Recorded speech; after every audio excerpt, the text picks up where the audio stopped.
Okay, so we want to talk today about why you should raise your own meat. First of all, I'm going to talk about why we do it and why most homesteaders do it. It's not going to be cheaper. So why are we doing it if it's not cheaper? Sometimes it is, very rarely, if you have the right animal, like pigs. Pigs are very versatile. First of all, you want to be able to control the quality. The quality of your housing, the quality of your feed, the quality of the animal's care. These are our little rare breed chickies, and those who are roosters or excess, they go in the freezer.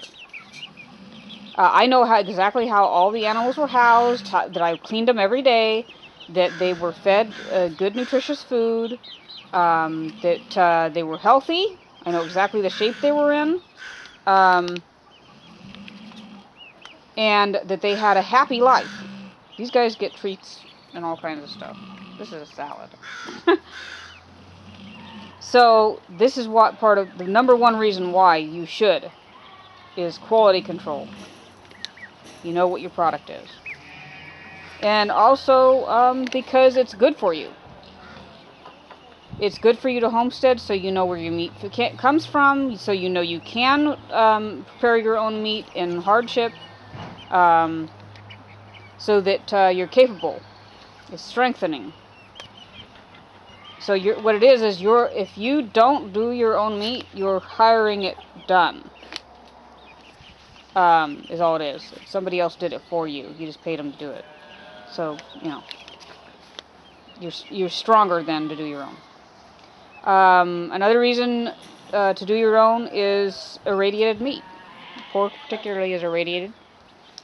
They now have mRNA vaccines going into our food system. As of 2012, I was told it was in chicken. 2015, it was in pork. That was actually the year we went into pigs. And now it's beef. Now, everybody has a varied response to mRNA. So if that's a concern for you, then this is a good reason to do your own. Be aware that vaccines purchased for your animals are not labeled, whether it's mRNA or not. So you could end up with mRNA if you vaccinate. So another reason you should do your own homestead meats is the taste. It's far superior. It's the animal is using its muscles, and so you have more flavor. And also the animals are typically older, so you have more flavor. The taste of chicken is far better than the taste of chicken from the store, in my opinion, because the meat in the store is younger, and they're not getting a chance to use their muscles. Now, it's also tougher when you do it your own. Do be aware of that. Another reason that you should pursue doing your own animals for meat is if you are homesteading in any fashion and you are not doing meat, you will soon find yourself overrun. Look at all these little roosters, okay? All the little pale guys there sitting on that little perch, those are roosters. And then there's more over there. So we've got 3, 4, 5 little cream leg bar roosters, 6, and like 6 hens. Okay, so if you're looking at sales, that is not going to happen. You're not going to sell 6 pairs. You're going to sell 3 females and a male. And if you're not even talking about sales, you're hatching or whatever, you're going to end up with at least like 50% roosters. What are you going to do with those roosters? Are you going to give them away and ruin the market for everybody? And they just become a liability. You're raising them out in 4 months until you can tell for positive sure. There's ways to tell earlier on, but it's not foolproof.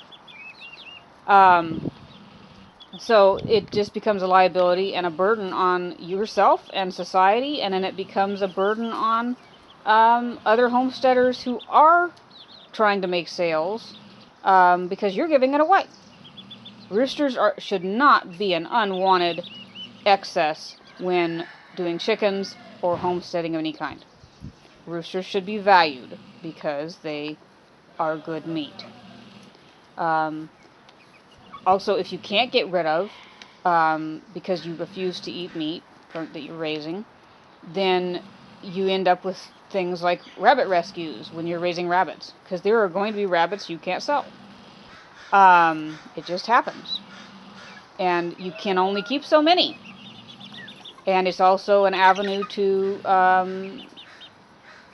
not be burdened with older animals no longer producing. And not burdening anybody else with it. Because people are homesteading who are unwilling to harvest the meat, then we have all these farm animal rescues. So, in my humble opinion, if you don't have some notion of what you're going to do with your excess, with your roosters, with your older animals, don't homestead until you know what you're going to do and until you're willing to realize the consequences of whatever it is you choose to do. Ruby, quit being mean. And also aggressive animals. When you're raising animals, you end up with some that are aggressive. And this gives you an avenue to unload them when otherwise you wouldn't have an avenue to unload them. Because you should not unload them on someone else, in my humble opinion. So, okay, the difficulties of raising your own meat. Finding a butcher. If you're not going to do it yourself, finding a butcher and paying for a butcher is difficult. And it just adds to the cost of the animal. Now, butchering at home is hard on the heart. Hands down, it is the hardest part of homesteading, besides when you can't fix something you would like to be able to fix. There's a sick animal or whatever, and you're trying, or whatever. It's hard to do it. And it should be hard to do it, because you're taking a life, but you're taking that life to feed your family. Okay, so you have to bear in mind that while that's difficult, it should be difficult, because there are people getting paid to kill chickens all day long, every day. Okay, that's their job because of the food industry being what it is. Because people won't do their own, we pass the buck. We pass the buck to somebody else. It's like my dad used to say, I will do my own killing. So we don't take these guys to the vet to be put down. We don't take them to the butcher. This way you also have no stress of going to the butcher. You're doing it at home. When and where you can. Once you have stress entering the meat, then it taints the meat. So do it at home if you can. So one of the other difficulties of doing your own meat butchering and homesteading is the meat is tougher and darker than we're used to. These chickens are not going to taste like the chicken from the store. They're going to be more flavorful, but the meat is going to be tougher. You're going to wait longer to harvest. The harvest is you're looking at 4 months for a decent harvest on a regular sized chicken. Whereas your chicken from the store is a 6-month-old chicken. It's a baby, okay? This is why it's so tender. And as far as your pork goes, if you're raising the big pigs, you are probably butchering at 6 months. But again, the meat is going to be darker because they're using their muscles, because they're not confined to the point where they can't use their muscles and exercise. And the meat is going to be tougher.